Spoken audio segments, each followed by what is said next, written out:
So everything you want to know about taking a virtual walk through the neighborhood with our local schools. So no matter what transportation mode is used, every child needs to arrive and depart school. The old adage that the school day begins at the bus stop has been modified to when they leave their home. So what does their commuter trip look like?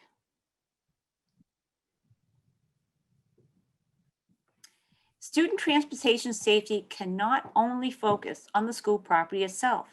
No school is an island. All schools are located on public roads with municipal sidewalks, local traffic, parks, private homes, apartment buildings, and businesses large and small. This is what comprises a community, with a school being only one part of the whole. This is true whether a community is rural, urban, or suburban. If an arrival and dismissal plan is a microcosm of what happens on school property, then a walk audit focuses on from home to school. A walk audit examines student arrival and dismissal routes for safety within the school neighborhoods.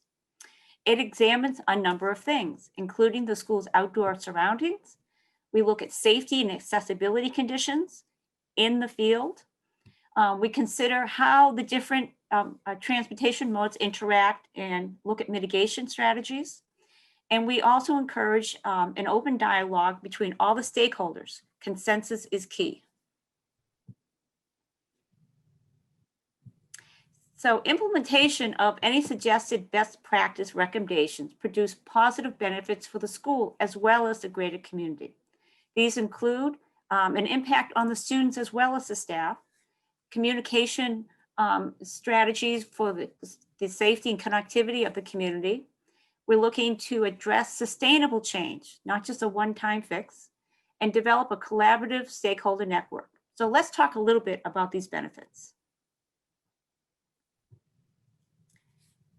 So positive impact on students and staff is key.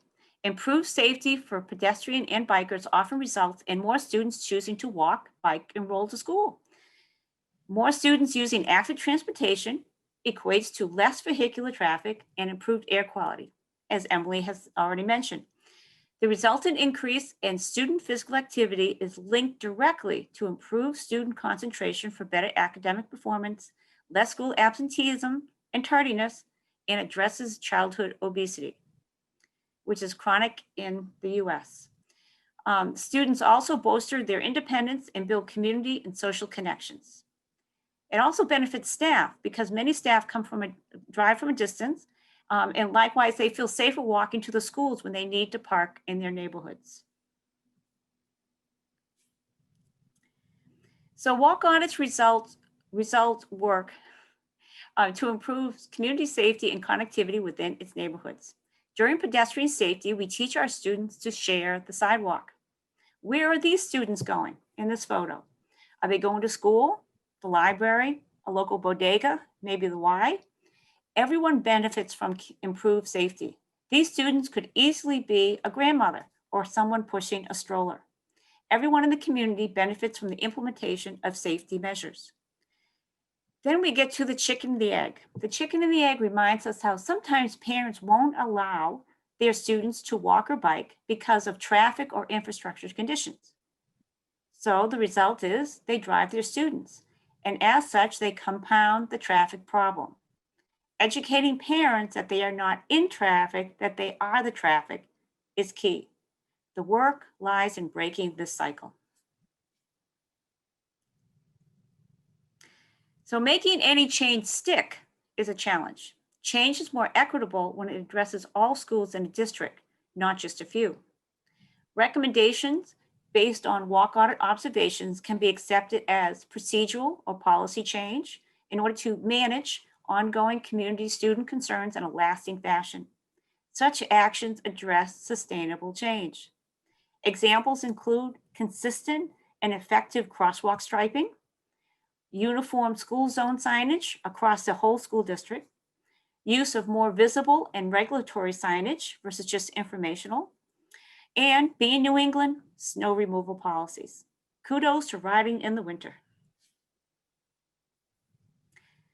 Schools and school administration must work together with municipal governments and committees, as well as local community organizations. There is no stay in your lane philosophy with the Safe Routes to School program. Instead, what works best is a model of collaboration among all stakeholders. So who are these stakeholders? Included here are school administration, municipal government, and the community. Community members include after-school programming, state and local agencies, and local businesses. The examples given on this slide do not represent an exhaustive list.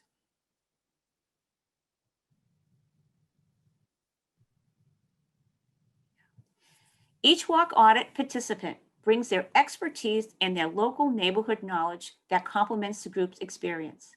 This diverse group rounds out the needs of the schools and the greater community. The more varied the participants, the better the results for the school. This photo is from the 2018 Safe Routes to School Summit that was held in Lawrence. And yes, Safe Routes to School has been conducting in-person walk audits given current events. The outreach coordinators have not had an issue with social distancing with small groups of interested attendees. And on your routes, you may have noticed some COVID informational signage in your travels, as you can see on the right. Each neighborhood has its own personality, whether due to its unique infrastructure or the people living there. Mr. Rogers walks his city streets, rides buses and trolleys, and bicycles to his local library. Conversely, some neighborhoods have no sidewalks and little road traffic. These are each neighborhoods. Next. So, what is the walk audit process? Your school neighborhood is not the outreach coordinator's backyard. So it does take a village for each of us to learn what you need and how we can best make recommendations for positive change. Anecdotally, while Safe Routes to School does not routinely provide for interpreters on our walk audits, the cultural makeup of the student body and any cultural customs are considered when making our recommendations. So what do? The process includes learning from our principals and those with the boots on the ground Safe Routes champions. What works at your school? What are your successes? What are your challenges? Both for your school and for the community's neighborhood. We decide on what the route will be. We invite stakeholders from both the municipal, community, and school administrations. And we conduct the walk. In our final report, we include existing conditions, findings, and our recommendations. With all this information, your outreach coordinator writes a report which is reviewed with the school and other interested parties. As a note, the local school system is the entity who requests our programming and owns any reports. Safe Routes may directly work with non-school personnel, but the permission needed to involve the schools must come from the schools. Next. The average height of a second grader is roughly 3.5 feet, which is about the height of the back window of an SUV. This is also the vehicle's blind spot. So what is it like for a student to cross the street from their perspective? What is it like for a driver to be able to see the student cross the street? We keep this student's perspective in mind when we conduct our observations. Next. Now let's review some of the typical findings in a Safe Routes to School walk audit. Let's discuss sidewalk conditions. They could include tripping hazards, such as roots breaking up a sidewalk. They can be dangerous drop-offs, depending on where the sidewalk buffers or shoulders are, and different types of obstructions, whether they be trash cans on a trash pickup day or a construction area. Next. Sidewalk materials could include asphalt, brick, cement, granite tiles, and even a go path if there is no sidewalk. They can be from gravel, or they could be encroached sidewalk, which is where the sidewalk materials are taken over by the local sand or vegetation, as shown on the right. It should be noted that Safe Routes does not make recommendations on sidewalk materials themselves for a named site, only reports on their conditions. Next. Sidewalk curbing typically includes asphalt berms and granite slabs. However, sometimes the sidewalk becomes flush between the curbing and the street or the roadway, as is seen in the center photo. Next. And where are your sidewalks located? Do you have a sidewalk that leads to nowhere? Does it just end abruptly? Or is there a sidewalk that needs to be installed because you have evidence of a well-traveled go path? Next. Then we go to crosswalk conditions. So crosswalk examine crosswalks that do not connect sidewalks, lack of signage, what type of pavement pattern is used. Is it consistent across the whole community, particularly the school zone? Sometimes there may be great signage, but no discernible crosswalk, as seen on the right. Next. Some crosswalks are not to code. For example, all crosswalks should connect to a sidewalk and a landing pad, not to another crosswalk. Some crosswalks are too long, which makes them less safe, especially when they are on the diagonal. On the right, you can see how much more visible a ladder pattern crosswalk appears to be than the standard pattern, which consists of two painted lines. Next. So question, is this a legal crosswalk? Yes, it is. For each crosswalk has an appropriate landing pad and connects to a sidewalk. Thank you to the City of Everett. Next, please. Teaching students to dress to be seen is but one step in improving the visibility of pedestrians and bikers on our sidewalks and roadways. In Safe Routes to School pedestrian safety lessons, we emphasize that no one likes surprises, not drivers and not pedestrians or bicyclists. Community crosswalks can help communicate a preferred crossing location to the walker or biker and help to alert drivers to a commonly used pedestrian area. That is, there might be people there. So what pattern is used in designing a crosswalk can add to its visibility. Two parallel lines are the least expensive to maintain. Zebra or ladder patterns use more paint but are more eye-catching for drivers. Solid patterns are sometimes used in downtown or historical areas. Let's look at the two crosswalk examples on the bottom of the slide. The ladder pattern on the right is more visible for vehicles than the standard pattern seen on the left. Next. While some crosswalk patterns are more visible than others, they are equally insufficient if they are not maintained, as demonstrated on the left. Sometimes signage is not enough and needs to be paired with pavement markings, as seen on the right. Notice how much easier it is to see the student in pink versus the dark colors worn by the adult. Next. Line of sight around crosswalks and hills are also particularly important to take into account. On the left, vehicles are stopped at the crosswalk, obscure the line of sight for pedestrian for the second travel lane. This is shown in the shadowed triangle. This is doubly true if there are vehicles encroaching in both directions. On the right, installing a sign or enforcing no parking here to corner or crosswalk allows pedestrians and bicyclists open space in which they can see the traffic and the traffic can see them. Appropriate regulatory signage can help enforce vehicles not to interfere with a pedestrian's line of sight. Next. Shark's teeth indicate the yield. They are sometimes used around crosswalks instead of a stop line to delineate where vehicles should stop near crosswalks. Pedestrian safety islands limit pedestrian exposure in an intersection and are typically seen in multi-lane streets. In the photo, sometimes signage can add to visibility, which is just around the corner. Next. Tactile pads, properly sloped ramps, and pedestrian-activated countdown buttons are important safety features for physical, hearing, and sight-impaired residents. Note, private driveways in the left photo are not a public landing pad for a crosswalk. Does your community need modified pedestrian walk buttons for the hearing impaired? Should older walk, stop, head instructional screens in English be replaced with visual-only images for a more multi-language world? Next.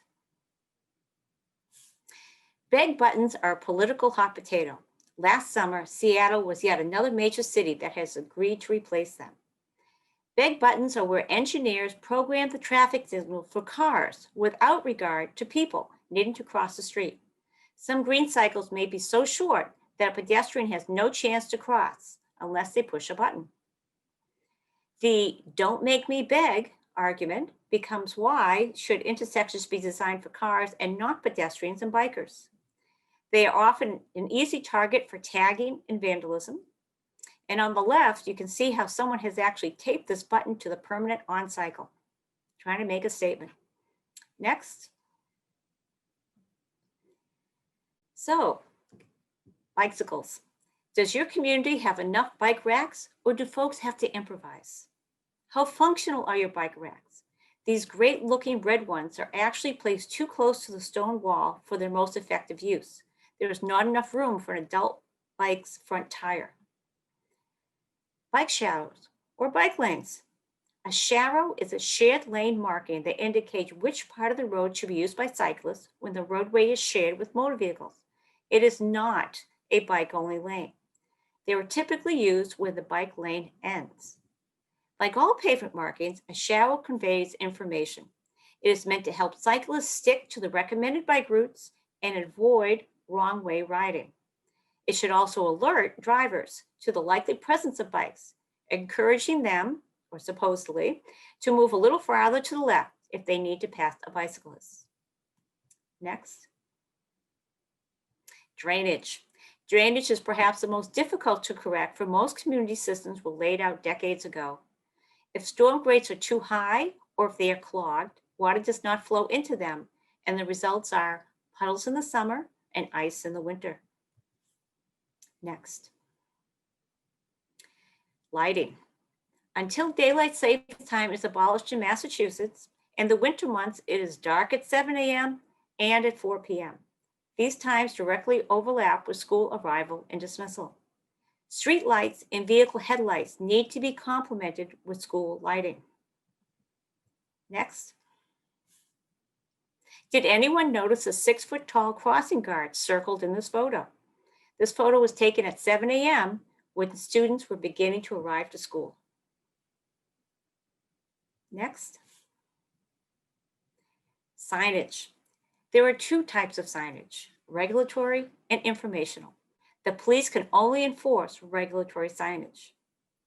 Here, there are too many signs on one pole, 6 to be exact, on the left. That's a lot of reading. A faded sign that needs to be replaced is in the center, and a non-regulatory sign is on the right. Next. Vegetation. Many residents do not realize that they are responsible for the property between their homes and the street. Overgrown shrubbery, invasive vines, and weeds can grow from properties and street tree wells to block sideway access. While the flowers look great on the right, the poison ivy growing on this tree located in front of the school is obscuring an informational "No dogs allowed" sign. Next. Environmental factors. We cannot change solar glare except to communicate about it with signage and thoughtful crosswalk placement. Snow, on the other hand, falls everywhere, so it's only a matter of where we put it. A Safe Routes Walk audit does not include an examination of local snow ordinances, only observations of where we see it. Safe Routes does recommend local task force or transportation managers to meet periodically with their DPWs so that information on larger bus stops and frequently used walking routes are shared. Snow placed on a crosswalk ramp is not optimal. Next. So which photo best describes your neighborhood? Something to think about. Next. A sea of asphalt.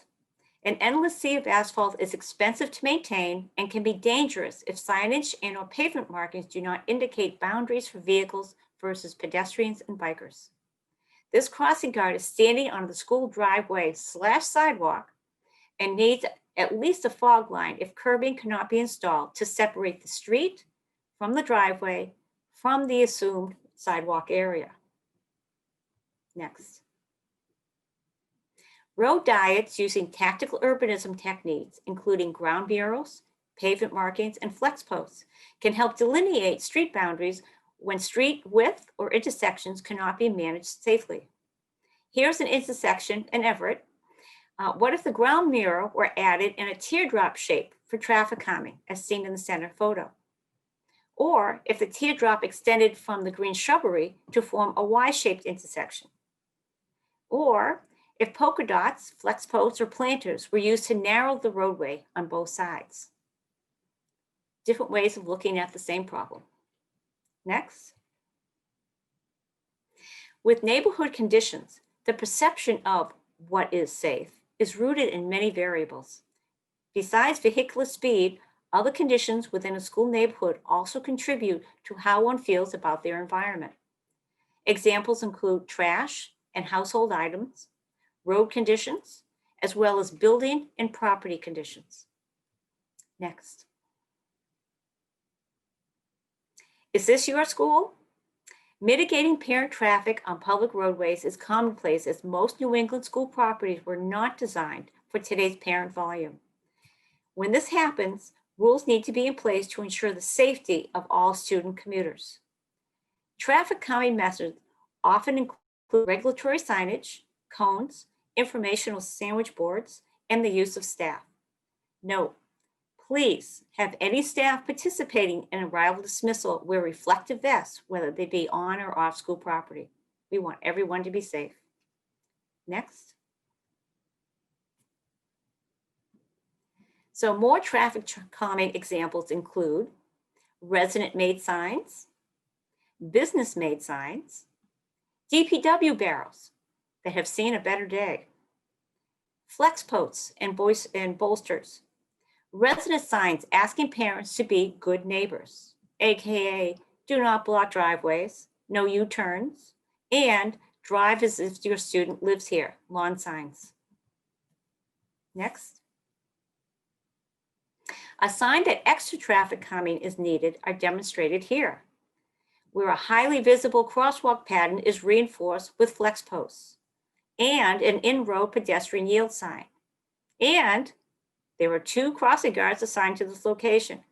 In this case, Safe Routes suggested rerouting traffic in order to better control traffic flow. On the right, reflective pedestrian flags are available to pedestrians to reinforce their ability to be seen when they want to cross the street. Next. Now we get to general findings. General findings that are also observed include, are your sidewalks uneven in width due to light poles or utility poles or fire hydrants? Do vehicles park on your sidewalks on a regular basis?